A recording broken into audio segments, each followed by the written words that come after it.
бармегардем ба набарди бонувон. дӯстони азиз, ин дар таърихи ҷудои тоҷик бори дуюм аст ки мо бонувонро дар чунин мусобиқоти сатҳи ҷумҳуриявӣ мебинем. аниқтараш пахши рақобати бонувон дар телевизиони варзиш ин сайфаи рангин аст.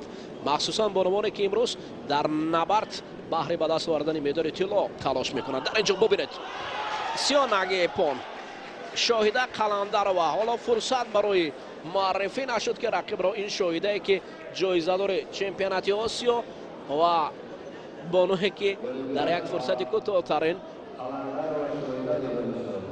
ба пирӯзӣ ҷамъбаст кард.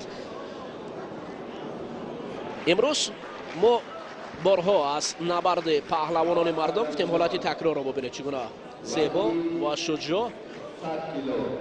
яъне имрӯз бонувони тоҷик низ қодир ҳастанд ки дар миқёси ҷаҳон ҳатто ҳунарнамоӣ кунанд ва ному шӯҳрати тоҷикоро баланд бардоранд.